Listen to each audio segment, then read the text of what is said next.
Una po sa lahat, ako'y babati muna sa inyo ng isang magandang hapon at gabi rin po sa inyo. No? Tanong ko lang muna sa inyo, sa likod na napakagulo ng buhay na tinatahak natin sa mundo na to, ano ba mas gusto mo ba? Kapayapaan o kasiyahan? Actually, pwede bang both? Kasi, Kasi kapag of course, unahin ko muna yung kasiyahan ko kasi of course, once in a lifetime lang din naman mangyayari yon and we only live once. So parang, so mas more on kasiyahan ako. So, kapag kapag tawag dito, saan nga ulit yan? kapayapaan, kasiyahan. Kapayapaan naman, kuya. Ayun yung parang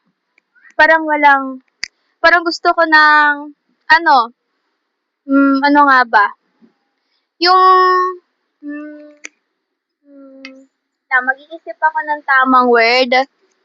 Ayun yung parang kuya, yung wala akong iisipin na nahihirapan ako, ganon. Tapos, yung parang wala nang mangyayalam sa akin. Kaya, ayun po yung choose ko din. Paras naman din po kasing need yun sa, individuals. Oo. Pero sa tingin mo, ano ba ang pinaka nakakatakot kunwari sa iyo? Pag-ibig ba, utang sa pera, o kamatayan? Para sa iyo, ano ba ang pinaka nakatakot dito at bakit? Actually, mas nakakatakot yung pagmamahal. Alam mo kung bakit? Kasi, hindi lang sa mawawalan ka ng trust, pwede ding ma-damage yung mental health mo about doon. So, kapag sa utang naman, okay lang naman, mababayaran naman din, madami naman ding pwedeng i-diskartehan para dyan. Tapos na lang isa, kuya. Pag-ibig, utang sa pera, o kamatayan? Sa kamatayan naman, kasi, actually, hindi naman talaga yan, if critical na yung boy, of course, mapapaisip natin kung ano yung maramdaman natin sa kamatayan. Pero, yes, hindi naman siya nakakatakot kasi limited naman talaga buhay natin. Pero sa tingin mo, mahirap na talaga magmahal ng isang tao sa panahon ngayon kumpara dati? Yes, kasi hindi lang kasi uso na kasi yung social media standards na yan. So, hindi lang naman kasi lahat ng tao pwede mo na agad paniwalaan. Parang sa una lang sila magaling, ganun. Pero ganito naman, halimbawa gusto niyo mabuhay na napakahabang panahon, no? Gaano katagal gusto mo magtagal dito sa mundo na to? Actually, depende na. Kung nagawa ko na lahat ng gusto ko, go. Kung hindi ko naman nagawa lahat ng gusto ko, okay lang. As long as masaya naman ako sa mga ginagawa ko. Pero halimbawa may mag-offer sa'yo ng 100 years para magtagal ka dito sa Earth, tatanggapin mo ba? O hindi na? Pwede ko naman din tanggapin yun, kuya. Kasi, alam mo yan, marami pa ako ma-experience dito sa mundo. And ma-appreciate ko pa rin kung ano man yun. Pero kung hindi ko naman natanggap yung 100 years, masaya pa rin ako. Kasi, na-experience ko pa rin yung mga bagay-bagay na gusto ko. I see. Pero ito no, sa tingin niyo po ba patas ba ang buhay o hindi patas? Actually, for me, patas naman din siya. For me lang ha, kasi alam ko na maraming tao magkaka-disagree na patas ba ang buhay. Kasi, of course, may different tayong experience, may mga pinagdadaan tayo in a different way. Minsan, syempre, meron isa, in a same way. Pero, okay lang naman yon as long as maalam nyo na yung masusolusyonan nyo dun sa problema nyo yan. I see. Pero para mas lalo nyo maintindihan nyo, no, so yun yung aking mga iba kong katanungan, no. Tanong ko lamang sa inyo, kayo ba isang mabuting tao po? For me, hindi ko talaga ma-describe yung sarili ko as a mabuting tao, pero nakagawa naman din ako ng tama. Like, kunwari, for example, na may mga taong nahihirapan mga classmates ko, nahihirapan sila sa pag-compute, ganun. Of course, pwede ko din silang tulungan. Ayun din ko considered ko as a mabuting tao. Pero as other things, syempre, hindi ko na-count yung sarili ko as mabuting tao. Kasi meron naman din kasi tayong ginagawang hindi maganda. So, hindi ko ma-describe yung sarili ko as a mabuting tao. Pero halimbawa, kunwari, gigrade niyo daw sarili niyo from 1 to 10. 1 daw, masama daw ko yung tao, or 10, sobra daw kayo mabuti, saan niyo po ilagay sa sarili niyo from 1 to 10? Actually, mga 7 out of 10. Kasi di naman ako ganun masamang tao. Di naman ako maninira kung walang rason, di ba? I see. diba? So, 6-7, di joke lang. Oh, 6-7. Alright, diba? pero Kuya? para sa'yo, ano ba yung sabihin ng mabuti para sa'yo? Sarili mong definition. For me, yung parang wala silang, hindi nila iniisip na may kapalit yung isang bagay kapag may tinulungan sila, ganon. Tapos, kapag wala ka inaapakang tao, kung alam mo naman sa sarili mo na wala ka naman inaapakang tao, ganon. Mahilig ka magbasa ng dictionary? Tanong lang. Actually, no. Pero nag-search ka naman kay Google or kay AI kung hindi mo alam isang salita. Yes. Bigyan kita ng konting kalaman, no? Alam mo ba, sabi sa dictionary po, para daw masabi na good o mabuti, yan po may kinalaman daw sa ugali ng isang tao. Yes. Dapat daw wala kang ginagawang masama, wala kang ginagawang krimen, at wala ka daw sinasaktan na tao kahit sanggol. Ngayon, kung tama talaga ang sasabing dictionary, subukan natin itong mga ibang katanungan na to. Kagaya nito, kayo ba ay nakapagsinungaling sa tanan ng buhay niyo po? Yes. Yun ang problema, na tayo guilty kasi yan ang matuto isang bata magsinungaling. Ito naman, kayo ba ay nakapagnakaw ng pera o gamit sa tanan ng buhay niyo po? Halimbawa naman ng gamit. Lapis, ballpen, barya. Nakanakaw na ako ng mga gamit, lalo na yung mga ballpen sa mga kaklase ko. And yes, nakakuha na rin ako ng gamit ng hindi sa akin. Nakaranas ka naman magnakaw ng sagot sa katabi, ng gopet na pakopya ka Yes, sa mark of quiz? course. Yes, kuya. Alam mo kasi kuya, may mga times din kasi na, nahihirapan din kami. So, para magtutulungan din kami, kung baksak talaga, okay lang. Wala naman tayo magagawa kasi nagiging normal na nga yan. 99% na ata ng lahat Yes, ay nakaranas kuya. ng ganyan. Kaya ang totoo lamang, kasi kung tayo hindi mapagkatiwalaan sa maliit na bagay, ano pa kaya sa malaking halaga? Kaya nga ang totoo, lahat tayo natukso na kahit anong halaga yan. Kaya talaga Of tayo course, dyan. kuya, kasi alam mo yun, para kasi sa akin, kung alam mo talaga yung kung dapat kasi sure ka dapat talaga sa mga sinasabi mo, dapat hindi ka talaga makakapagsinungaling kung kahit, lalo na kapag malaking halaga yung ibibigay sa'yo or papagkatiwalaan sa'yo. Exactly. Kaya nga, yun nga lang, sa totoong buhay, nandyan na yung police station sa di kalayuan. Sa totoong buhay talaga, nasa kulungan na talaga tayo dahil sa mga kaso Yes, ng mga kuya. ballpen, pangungopia sa katabi, Kuya, at iba pa. okay lang yun, kuya. Alam na ng mga teacher yan. Pero ang totoo, lahat talaga tayo dyan yung guilty. Pero Yes, ito naman, nakapag-kopya na ako, kuya. ito naman, kayo ba ay nakaranas na magalit sa isang tao? Yes! Kuya, No? parang lahat na lang na magiging question mo, yes na yan. Syempre, Masama para na lang talaga malaman akong lang natin talaga, ito ay parang evaluation lang ito sa ating sarili. Kaya ang totoo, yes, lahat tayo dyan ay guilty kasi whether babae o lalaki yan, pag tayo nagtanim ng galit, kahit hindi tayo pumatay ng tao, literal, magtanim ka na ng galit, lahat taga tayo dyan ay guilty. Ito pa po, sa tingin nyo, nagamit nyo ba minsan ang pangalan ng Panginoon sa walang kabuluhan? Halimbawa, naglalakad kayo, bigyan ka na dapa, napa-OM, alam nyo na yun. Ayun. Paano nga ba? Minsan, oo, kasi, alam mo yun, hindi lang naman kasi natin talaga, parang nasa reaction na kasi natin yun. Na kunwari, makakasabi ka na agad ng OMG na yan.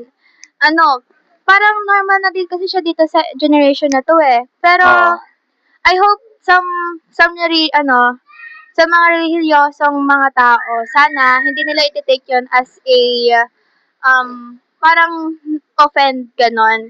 Kasi kuya, kasi kunwari may mga naranasan tayong mga emotions ganon na nasasaktan. Of course, mapapasabi na lang tayong ng mga OMG ganon. Okay, para mas dami mo maintindihan, ganito lamang yan. Mahal mo ba nanay mo? Oo! Paano klase tanong yan, kuya? Hindi. Kaya nga, I am offended. talaga? Wait lang. Kasi para maintindihan mo, ganito lamang. Kunwari, nandito ka sa lugar na to, habang ikaw kunwari naglalakad, bigla ka nadapa, at bigla kang napabanggit ka, instead ng pangalan ng Panginoon, na nabanggit mo ay pangalan ng nanay mo, na wala naman siyang kinalaman. OM, insert mother's name. Okay lang ba yun? Expression lamang? Abay, hindi ko alam, kuya, kasi kuya, never kong inano yung nanay ko, never ko parang na-mention yung mother ko as my expression. Kasi, alam niyo yun, kuya, parang kasing, kapag iniisip ko yun, na-offend ako kapag may nasasabi na gano'n. Yun yung term na yun eh. Kasi kaya hindi natin normal gawin yan kasi mahal natin ang mga Yes, loved ones natin. yes. May respeto tayo sa mga pangalan ng tao kasi may value yan. Yes. So, ganun din po yan kahit sa Panginoon. Siya ang naglikha nitong mundo na to, tapos bigyan mo murahin mo. Kunwari, ang pangalan ng Panginoon sa walang kabuluhan. Don't get me wrong, Bok. Kahit hindi na ikaw magsabi niyan, naririnig mo na yan sa tenga na yan, na para bang nagiging normal na lahat-lahat. Yes, Halimbawa, kuya. hawak ang cellphone mo, biglang nabagsak yan, napa-OM. Kuya, baksak na nga cellphone ko. O, tingnan nyo guys, oh. Kaya Tingnan nyo nga, for guys, example, baksak ko iba, cellphone ko. bigyan nilang babanggitin ng pangalan ng Panginoon sa walang kabuluhan. Kasi ang totoo talaga, ang tawag dyan ay blasphemy or pambabastos. Kaya talagang iba, hindi magandang gamitin ang pangalan ng Panginoon talaga sa walang kabuluhan. Ngayon, lilinawin ko po sa inyo, hindi ko yung sinisiraan, Oh, hindi ko kuya, yung okay husgahan. lang sa akin kung ano man sabihin mo. Kasi I nga, will take the nililinaw lang natin. accountability. Para lang malaman kung talaga tayo po isang mabuting tao. Sa tingin okay. mo kaya, halimbawa, tayo po yung mamatay, for example, at haharap tayo sa tinatawag na judgment day sa Panginoon. Do you think ikaw ba ay guilty sa nagawa mong kasalanan or inosente kayong tao? I will take the accountability about everything that I've done. Kasi kuya, isipin mo, yung mga nagagawa natin, hindi naman natin minsan na-expect. Parang iniisip natin na parang tama naman din yung ginawa natin. Pero of course, sa mga ibang perspective, mali din yung ginawa natin. So, of course, I will find myself guilty kasi, ayun nga, like I said earlier, may mga nagagawa tayong hindi natin alam na mali na pala. Oh, sa tingin mo, saan ka pupunta kunwari pag ay namatay halimbawa? Sa langit ka ba pupunta o sa impyerno? Tanong lamang po. Ayun lang ang hindi ko alam. Kasi kuya, of course, may magbe-base naman din kasi sa atin. Kasi, kasi may nagsabi din kasi sa akin na kaklase ko na, Okay. parang, may magbe-base daw po sa atin about dun sa mga ginawa natin, kung pupunta ba tayong impyerno o langit. So, ayun. Ayun, kuya. Sa tingin mo parang nasa gitna ka lang? Kuya, alam mo yun, kuya, ini-imagine ko minsan magre-reincarnate na lang ako, binigyan ako ng pangalawang buhay, tapos gagawin ko daw yung gagawin ko daw tama yung mga ginawa kong mali, ganon. Okay, parang bigyan lang kita ng simpleng senaryo. Kunwari may isang kriminal, halimbawa ang kanyang krimen ay nagnakaw siya ng pera sa bangko. Halimbawa lamang, hindi siya pumatay ng tao, nagnakaw lang siya ng pera. Nung siya ay dinala ng mga pulis sa korte at ito ang sasabihin ng kriminal sa judge. Judge, guilty po sa nagawa kong kasalanan, pero hindi ko po alam kung saan ako pupunta. Di ba pwedeng ako ay mag-reincarnate na lang, mapunta na lang sa iba para lang ako ay parang nasa gitna na lang po, hindi ko alam kung saan ako pupunta. Ngayon, ito ang sasabihin ng judge. Anong pinagsasabi mo? Alam mo may nagawa kang kasalanan, kaya kailangan niyo pagbayaran, kailan talaga siyang itapon sa kulungan. Tama po ba? For me lang, yes. Oo, kasi... Pero of course, may mga reason naman din kung bakit naman nila ginagawa yon. Pero may mga other things naman na pwede mo namang gawin in a good way. Kunwari, pwede ka din maghanap ng trabaho, hindi naman yung parang magnanakaw ka na lang agad. Kasi of course, some people work hard on it. Siyempre, hindi yung, tapos ikaw, magnanakaw ka na lang agad. Oh, kuya, ganun. Kaya nga, kaya ako po nasabi po kasi yan, dahil yung sinasabi ko po ay ganyan din ang sinasabi ng Bible. Sabi kasi sa Biblia, ang mga tao nagsinungaling, nagnakaw, nagtanim ng galit, at iba po mga nagawang kasalanan, magaan man yan o mabigat, ginawa natin o sa isip lamang, pero sa mata ng Panginoon ay walang makating sa langit, hindi makikita ang kanilang ng Diyos kung hindi itatapon po sa nagabagang apoy o impyerno. Ngayon, sa tingin mo ba, kayo po ba'y nag-aalala sa sinasabi ng Bible na maaaring kayo po ay sa impyerno pupunta, subalit, hindi lang po kayo, buong mundo po ay sa hell mapupunta kasi may nagawa talaga tayong kasalanan sa harap ng Panginoon, magaan man yan o mabigat. Nag-aalala ka ba sa sinasabi ng Biblia? Actually, hindi. Bakit? Kasi kuya, parang, of course, matatauhan naman na din tayo sa, soon, na kunwari, pagkatapos mong gawin yung mga ginawa mong kasalanan, magigilty ka. So, parang itatake mo na lang yung accountability na makakapunta ka sa hell. So, I'm not gonna get mad because of it. Pero magagalit ako kasi kung bakit ko ginawa yun in the first place. Pero Mhm. kuya, ayun, wala na akong masabi. Basta ayun. Okay, na-understand naman, no? Pero ano mo po mangyari, dapat naman tayo mag-alala kasi po buhay ang pinag-usapan natin. Oo, bigla lang itong interview na to, pero don't Okay get lang, me wrong okay po, lang. wala akong masamang Okay lang intention. kuya, go. Ako lang ay nagmamalasakit lamang bilang isang Pilipino katulad Okay nyo, lang, no? okay lang. And para mas maintindihan nyo kasi, mahal mo ba sarili mo? Yes. 100% sure? Yes.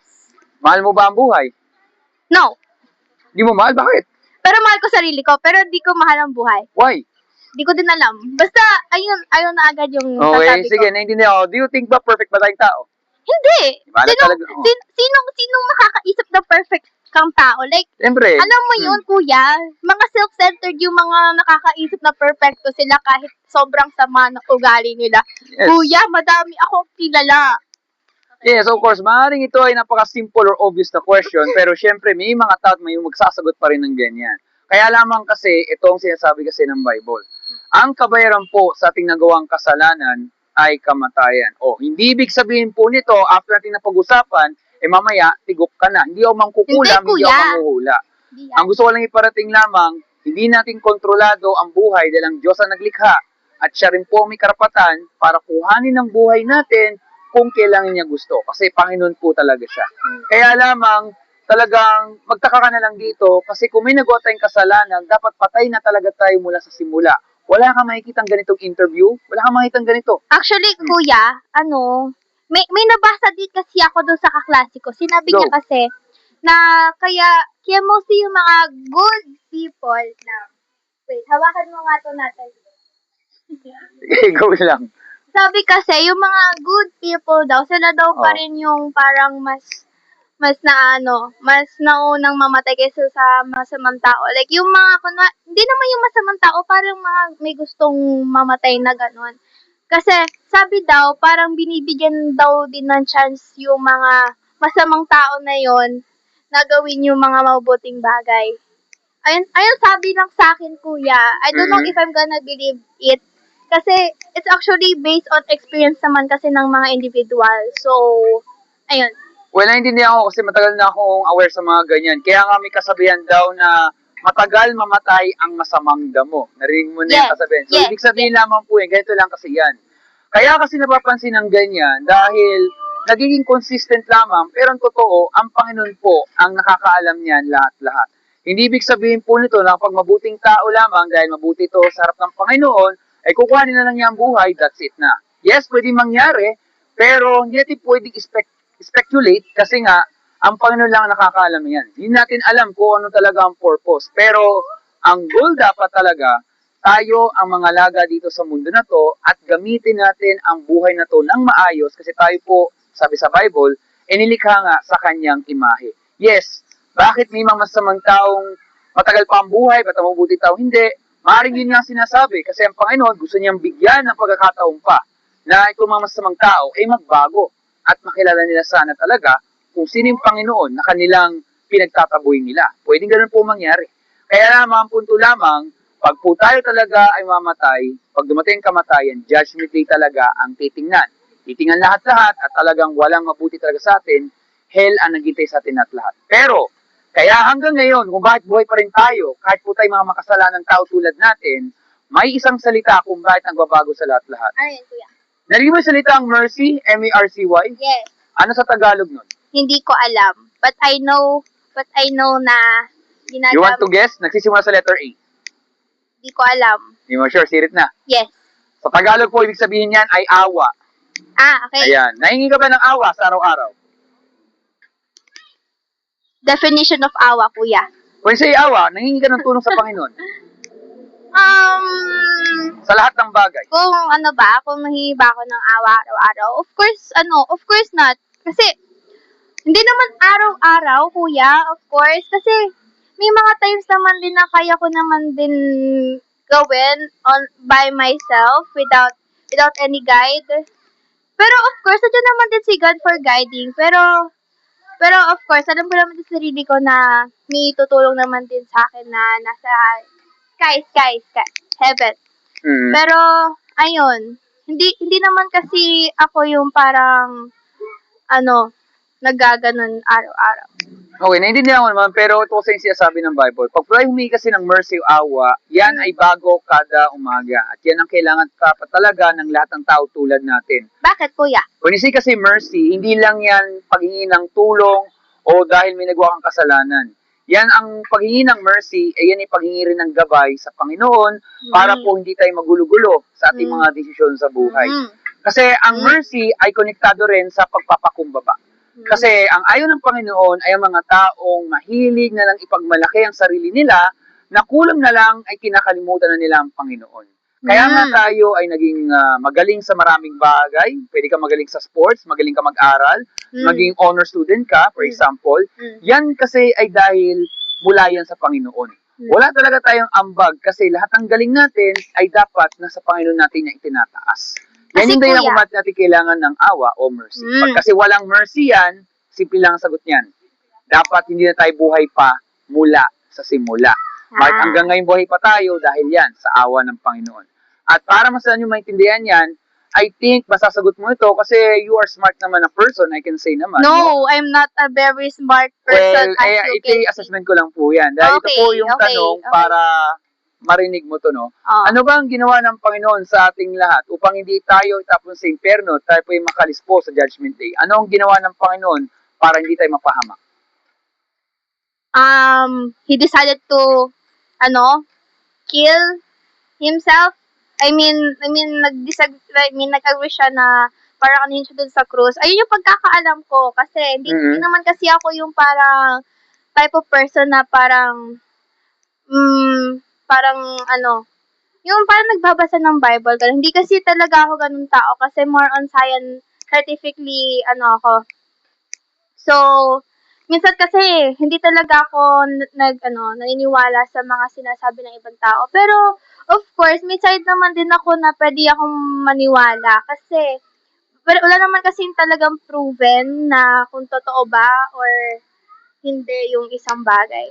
Okay, I can try to prove on that in a few seconds kasi ganito lamang yan. Tayo pong lahat ay makasalanan din sa Pilipinas pati sa buong mundo. Tama po ba?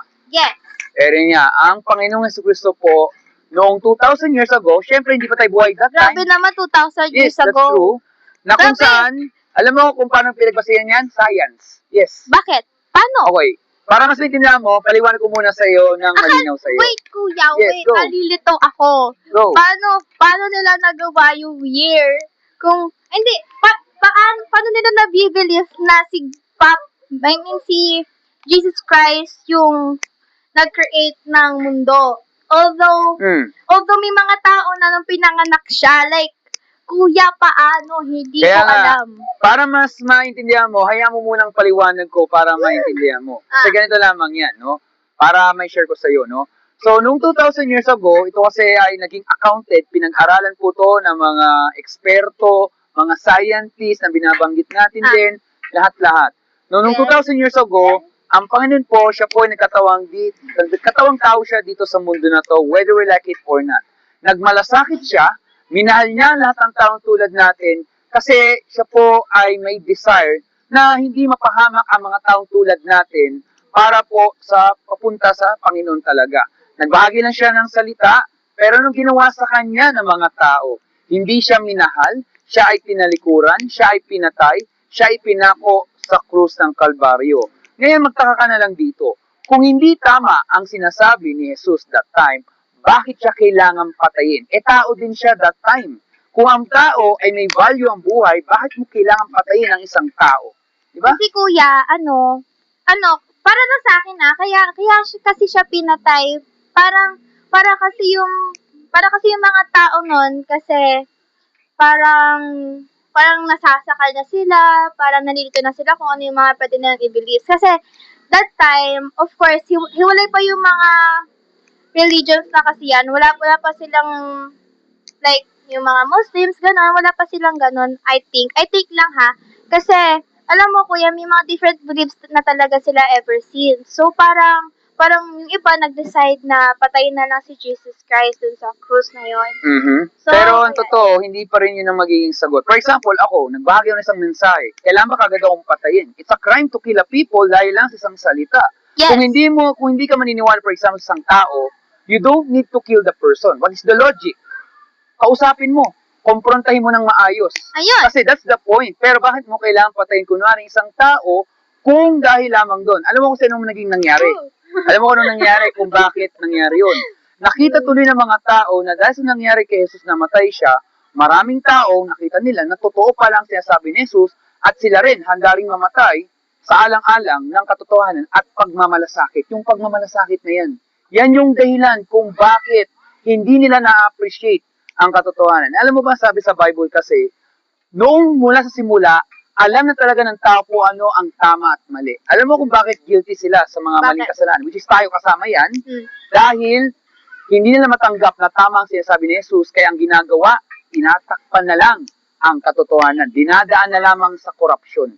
Yan ang kayang gawin ng mga tao nila. Kaya nga kasi, kuya, may different beliefs talaga sila noon pa.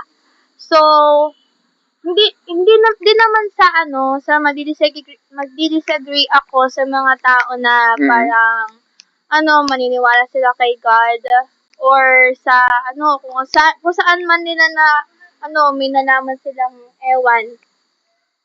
Basta ang para kasi sa akin, kuya, ang gusto ko lang may pahiwatig kasi sa mga tao na hindi naman kasi all of the people here are like same religions. So, Yes, of that's course, true naman. may different, din sila, beliefs din sila. So, I completely understand that. At ako, sa sarili ko, of course, Catholic ako. Pero, hindi din talaga ako naniniwala sa Diyos. Pero, nagsisimba ako. I don't know di ko din alam sa sarili ko kung bakit di ako naniniwala. Is it because I'm just, di naman kasi ako masyadong nagbabasa ng Bible. I clearly don't have an interest. Kasi, baka sa mga viewers mo, kuya, maraming makakadisagree sa akin about that. Kasi, hindi naman kasi talaga ako mahiliyosong tao. So, parang, mas gusto ko pang mag-study na lang in science about that. Kasi, kuya, madami naman din kasi nalilito about doon sa about kay Papa God, kay Jesus Christ. So, ayun. Madami naman kasi magde-debate diyan kung totoo ba 'yon o hindi. So, wala akong kakampihan.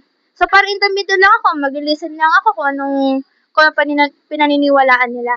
Well, I get your point naman Pero ang gusto ko lang kasi parating, ganito lamang yan. Sa mundong ginagalawan natin, may tama, may mali. Tama po ba? Of course. May kanan, may kaliwa. Yes. May black and white. Yes. Ngayon, Pero kuya, lahat nun, pwede din maging opposite sa ibang tao. Well, yes, pero however, hindi kasi ganoon ang idea dapat. Bakit? Kasi noon pa man, even sa Bible rin kasi, expected na talaga na may mga taong magdi-divide talaga dahil nila matanggap ang truth, talagang noon pa man, nauuso na po talaga yan kahit hindi pa tayo nabubuhay kasi expected na yan. Siyempre, ang punto lamang po dito, ang goal talaga sa anumang mangyari is yung tao ay makapag-discern o makapag-isip pa rin sa mga bagay. Like for example lang naman, halimbawa lamang, bakit kunwari, kung totoo man sinasabi ng tao or sabihin natin hindi, bakit kailangan patayin? For example, you don't need to answer it. Pwede mo pag-isipan, hindi naman kailangan patayin isang tao, for example. Di ba? Kaya nga, doon natin pumapasok na mukhang may problema ang freedom of speech, for example, kasi hindi solusyon ang pagpatay, for example. Kasi value of life, di ba? Ganyan din. For example, halimbawa, alam natin, yes, may iba't ibang belief, pero sa reality ng buhay, may tama at may mali pa rin. Kasi yun, hindi kasi magbabago lahat-lahat. Parang isang kriminal, kahit may nagawa siyang krimen, kailangan pa rin niyang tanggapin na siya itatapon talaga sa kulungan. Tama po ba? Yes. Kasi yun pa rin kasi ang reality lahat-lahat nangyari. Actually, kuya, meron naman kasi, kunwari nasa Amerika tayo, tapos may mga law, may mga lawyers tayo, tapos yung criminal, siya pa talaga yung mananalo kaysa doon sa mga victims. So parang unfair naman din doon sa mga ibang tao. Well, kasi nga, sa mundo na ginagalawan natin, lahat ng kinring ng Panginoon is meant for good and sa kaayusan lahat-lahat. Subalit, Dahil tayong mga tao, tayo po binigyan ng authority para mapangalagaan lahat-lahat sa tama, pero naabuso nga siya. Yes. So yan yung dahilan kung bakit yung nakikita mo is not really a wrong observation, yun kasi nakakalungkot na nangyayari. Pero ang Panginoon, alam niya lahat-lahat. Hindi siya blind, hindi siya deaf, alam niya yan. Kaya nga darating talagang time na talagang aayusin to at magiging katapusan na talaga lahat ng kasamaan. Ngayon, tuloy ko lamang po yung sasabihin ko, no? No, so noong pa man si Jesus, kahit siya pinatay siya sa krus ng Kalbaryo, pero noong pa man si Jesus ay Panginoon na. Kaya nga siya ay nabuhay sa pangatlong araw bilang hudyat na matagal na pong natalong kasalanan, matagal na pong natalong kasamaan, at meron pong buhay na walang hanggan. Sa madaling salita po, may pag-asa ang isang tao para hindi mapahamak ang kanyang buhay. Pwede siyang maligtas sa biyaya ng Panginoon. May binigay ang Panginoon na dalawang regalo para magamit natin ito. Una, naging salitang repentance. No. Sa Tagalog po, Di ba? ibig sabihin lamang yan ay pagsisisi sa kasalanan. Ibig sabihin, turn away from sin, lumayo lagi sa kasalanan, at babaguhin ating kaisipan. Parang ganito lamang yan. Kapag ba ikaw ba'y nagkalagnat, makakapunta ka ba dito sa lugar na to? Oo, kasi, At pwede rin. nilalagnat ka? Pwede rin, kuya ha. Kasi, dahil Ah. pasaway kasi akong tao, kahit sabihin mo pa kuya, kahit may sabihin ka pa sa akin na kung ano-anong about dyan sa lagnat yan, kahit saan pwede akong pumunta kahit nilalagnat ako. Pero hindi to the point na, kunwari na, ma-hospital na ako, kuya, di ko na talaga kaya, syempre. Yung Oo. lagnat, okay pa. Pwede pa akong lumabas ng bahay. Pwede Oo. pa akong maggala. Oh. Oh, ibig sabihin lamang yan, sa totoong reality, syempre, pag tayo nagkalagnat o nagkasakit, syempre, hindi tayo talaga makapunta for the meantime. So, kailangan nating gumaling. So, pag tayo may nagawang kasalanan, talikuran ang nagawang kasalanan, lumayo at babaguhin ating kaisipan. Yan yung repentance. At ang pangalawa po ay ang pananampalataya or faith kay Jesus Christ as Lord and Savior. Pag nagating dalawang bagay na yan, repentance and faith, ay pwede tayo patawarin ng Panginoon, bibigay tayong bagong puso't isipan, at higit sa lahat po, anuman ang pagsubok na pigadaan natin, meron pong pag-asa. Hindi sa mundo na to, kundi sa Kanya lamang, at dahil doon, meron pong buhay na walang hanggan. So, bago po umalis, meron na akong mabilis na tanong lamang. Ano, kuya? Do you think ba nagsasabi kaya akong totoo sa ating napag-usapan po? I mean, based naman din sa mga sinasabi mo, it's only biblically proven, and some of it, yes, pwede rin. Kasi, as I said earlier, hindi naman talaga kasi ako nagbabasa ng Bible, not ng Bible or anything about some religious things. So, pwede naman ding accurate yung sinabi mo. So, ayun. Okay, pero do you think ba pag-iisipan niyo po ba ang ating napag-usapan po? Pwede rin, in the meantime, pwede rin. Kasi, may mga times naman din na pwede rin ako mag-interested sa mga ganong topics. Lalo na about sa mga debate, kasi may mga times din kasi na nagde-debate kasi kami sa mga ganan. So, pwede din ako mag-interested sa mga ganong topics. Okay, I think you mentioned nga na bihira ka lang magbasa ng Bible, pero meron ba Bible sa inyong mga bahay? Meron! Meron, yes, we have. Para mas maintindihan mo kasi parang ganito lang yan. Pag nagugutom, anong gagawin mo? Kakain, ano pa ba, kuya? Di ba araw-araw? Kasi kung hindi, magkakasakit po tayo, di ba? Sorry. So, sana gayon din po sa Bible. Sana mabasa natin ang kanyang salita araw-araw kasi yan ang love letter ng Panginoon sa ating lahat-lahat. Whether we like it or not, bibigyan kita ng mabilis na trivia. Alam mo ba, ang Bible is the best-selling book at all time. Pwede mong itanong yan kay ChatGPT, kay Meta AI, anything na. Yeah, I have a theory on that. Alam mo kung bakit madami? Kasi kasi of course, madaming religious person. Tapos binibili din ng ibang tao na para makapag-research sila about dun sa Bible. Pangatlo, yung iba, kaya lang naman nila binibili yon kasi para i-compare nila dun sa mga religious nila. Madami naman din kasi ako na-encounter na gano'n na tao. So, ayun. Yes, pero may punto kasi sabi mo, pero kaya ito ay naging best-selling book all time according sa Guinness Book of World of Records.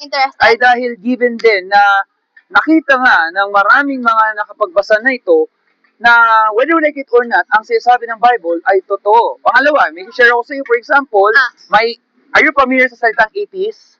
Yes. Yun yung mga naniniwala. Alam mo ayun ba, yung even ano, atheists, hindi lang nila binabasa, Yes. bigla rin silang na-convert into Christianity, hindi dahil sila ay napuwersa, hindi sila dahil napilit lamang, because they also want to seek truth. Lahat po tayo naghahanap ng katotohanan, tama po ba? and of course, may mga atheists din kasing, ano, na they want to see the truth through Bible, and some of it about dun sa mga scientifically proven.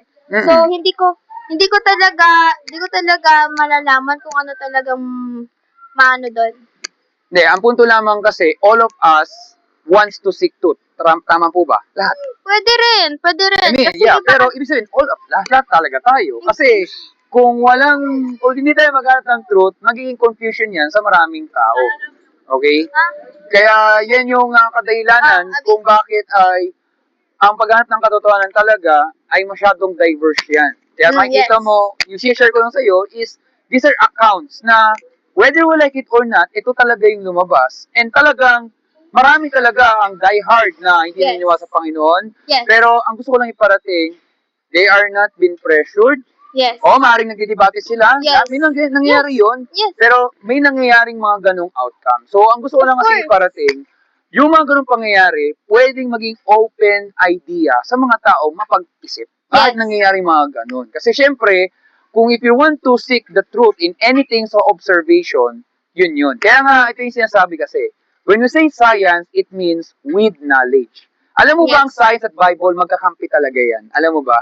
Kaya lang nagiging problema ang science is because of the people like us na they want to put the science the correct way, pero may mga ibang science na nilalagay nila, nagiging mali na tuloy. Dahil ang purpose kasi ng science is with knowledge to provide information, either experiment or observation. Yun kasi Kuya, ang may ibig sabihin ng tanong science. ako. Go. Bakit, paano nila nagagawa yung Bible kahit hindi naman talaga totally proven? May mga nakalagay kasi dun sa sa Bible daw na parang hindi naman talaga accurate dun sa mga sinabi. Parang tao lang din talaga yung naggawa. Parang hindi yung mga, din naman din yung sa mga sinaunang panahon Okay.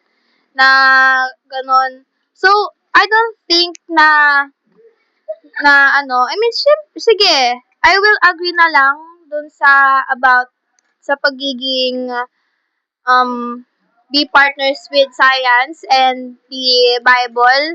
Kasi, kuya, madami naman din kasi magkaka-disagree about dyan.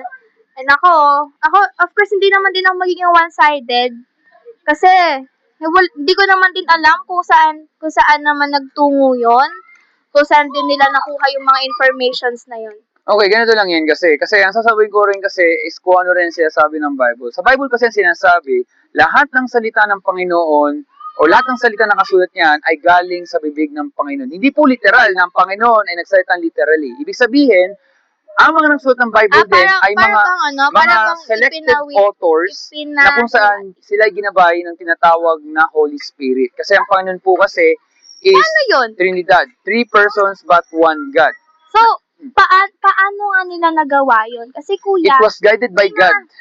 may mga thinking kasi talaga na, kunwari, parang binibase lang nila yan sa mga iniisip lang talaga nila, hindi yung parang may nagsabi talaga sa Hindi. kanila. Para mas maintindihan mo kasi, geto kasi yung magiging context. When you say context, nilalaman. Which is very different ito. Kasi expected na namin na ganito rin sasabihin ng maraming tao. Pag sinabi kasi yung Bible, kaya pag sinabi God breathed His words para nasulat sa scripture, ibig sabihin lamang ng God breathed, may pinili ang Panginoon na mga authors, mga taong tulad natin na sila ay ginabayan. At itong mga to ay hindi lang basta lang to nagsulat lamang o basta na lang binulong lang sa tenga lamang. Ibig sabihin, sa pagsulat lamang, sila ay ginabayan din ng Holy Spirit para kung ano ang sinabi ng Panginoon ay maiintindihan din ng mga tao magbabasa.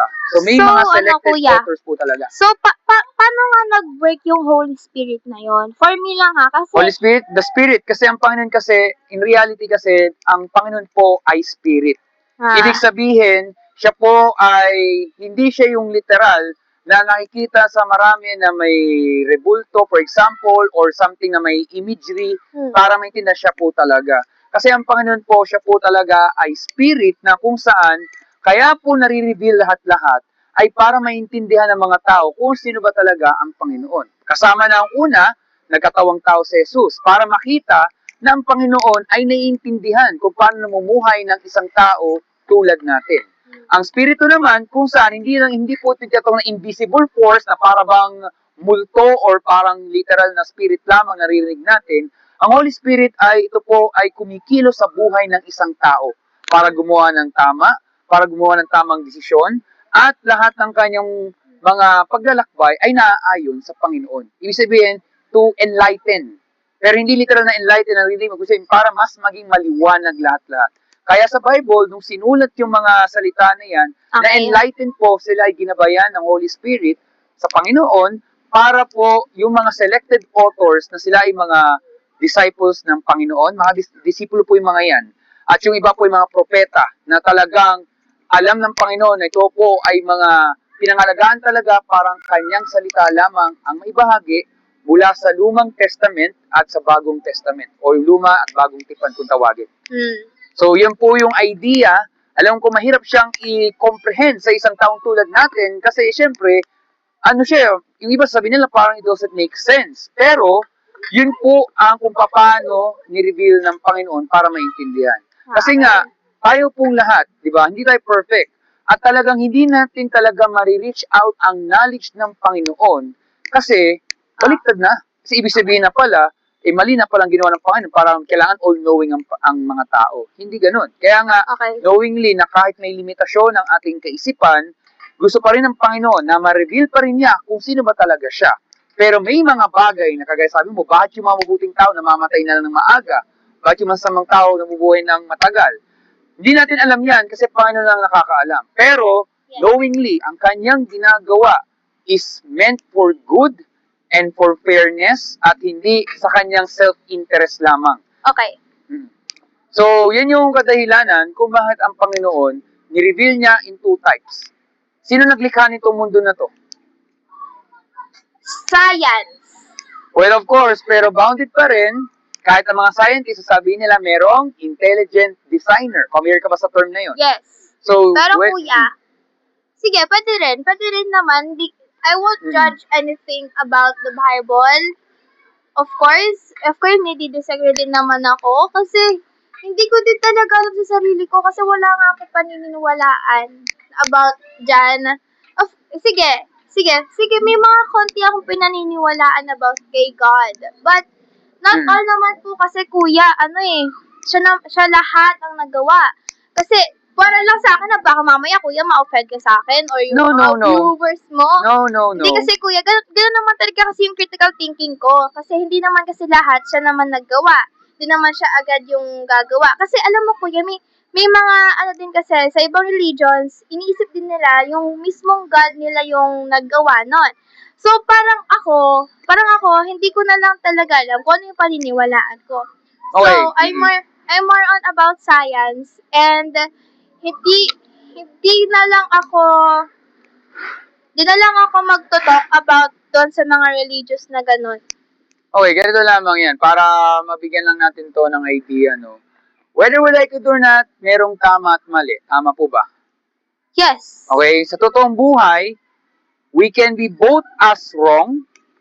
Pwedeng ako tama, pwedeng ikaw mali. Pwedeng vice versa, ikaw ang tama, pwedeng ako ang mali. Pero Hindi natin we alam. cannot, wait lang. We cannot be both right lahat. Fair enough. Yes. Kasi yun ang indeed. totoo, yun yung reality, di ba? Kasi Indeed. Kasi yun ang totoo. Ang truth kasi, meron talagang one side na talagang tatama, depende doon sa statement, sa argument, sa logic at lahat-lahat. Yun naman kasi ang idea talaga ng logic. Yan yung dahilan kung yun yung mahalaga talaga na ang lahat ng tao at the end of the day is to discern. When I say discern, to think. To find pa rin ang truth dahil ang truth pa rin na hindi nagtatapos habang tayo namubuhay pa sa mundo na to. Okay. Kasi ibig sabihin, may direksyon ang buhay natin. Okay, kuya. And whether we like it or not, meron talagang Panginoon na siya ang nag-create or sa science, there's an intelligent designer na talagang hindi siya makomprehend maigi ng science yan. Given ng science din, kailangan niyang i-populate lahat ng information from theory and not just theory but experimentation, observation. Kasi meron naman talagang theory na nagiging law. Diba? Nagiging nagkakatotoo. Like law of gravity. Diba? law of thermodynamics. So, Yes. ibig sabihin lamang, law of inertia. So, anything na talaga ay mayroon talagang katotohanan sa lahat-lahat. Pero, at bago ako magtapos, sa lahat-lahat na pag-usapan natin, it's a very interesting itong ating naging conversation. Yes. So, ang punto lamang po, sabi kasi sa Bible, wala talagang mabuti sa atin. Lahat talaga. Yes. Whether lahat. Yes, kuya. Kahit sabihin mo pa na may nagawa kang mabuti. Kunwari, may nagawa kang mabuti. Tapos alam mo na maganda yun. Of course, maganda naman din sa perspective mo. Yung iba, magtatalk pa rin sila about that. So ayun, I will agree to that na hindi naman na parang masama. Di ko alam kung anong term about that. Pero, yes, hindi naman lahat kasi maganda, good about that. Oh, kaya nga sa totoo, hell talaga ang naghihintay sa atin lahat-lahat. Pero sabi rin sa Bible kasi, hindi pa huli ang pagbabago talaga. Maraming maliligtas, marami ang Yes. pwedeng lumayo sa kapahamakan. Yes. Sabihin, Yes. siyempre, may mga tao pa rin mapupunta sa impyerno dahil sa mga nagawang kasalanan at dahil rin sa hindi nila sinusunod ang utos ng Panginoon. Actually, ang isang tao po hindi pupunta sa hell dahil hindi siya naniniwala sa Panginoon. Pupunta siya sa hell because sa mga nagagawang disobedience, sin, or kasalanan, or hindi pagsunod sa mga law na talagang napapahamak ang lahat-lahat. Kaya yan yung dahilan kung bakit talaga meron talaga mapahamak. Pero mabuting balita, Okay. maraming maliligtas, hindi dahil tayo mabuting tao, kundi mabuti po ang Diyos at siya Yes. po ay nagliligtas. Kung tayo po talaga ay nagsisi talaga sa kasalanan at nanampalataya sa Okay. Panginoong Jesucristo lamang bilang Panginoon tagapagligtas. At pag nangyari yun, meron pong Okay. pag-asa, meron pong buhay Okay. na walang hanggan. Okay. So maraming salamat dito sa oras na to. Pasensya medyo ang natagalan po. haba, kuya. Pero Meron it's ka really, bang question po ba? it's really interesting conversation. I'm gonna be honest with you. Some of it I totally disagree. Pero, of course, may mga beliefs naman talaga tayo, so papabayaan ko na lang. So, ayan. Thank you. Alright, so Thank you sa mga maraming viewers ni salamat. Kuya. I hope na magagandahan yung mga, sana magandahan naman din kayo sa mga sinabi ko about my perspective about of few people. Ayan. So maraming salamat po at Yes. mag-ingat po kayo. Stay safe po sa inyo. Please follow my Instagram. Okay, so maraming salamat sa iyo. So stay safe, stay dry, and Yes. God bless po sa inyo. Salamat po din po kayo. Thank you po. Bye! Grabe, kuya.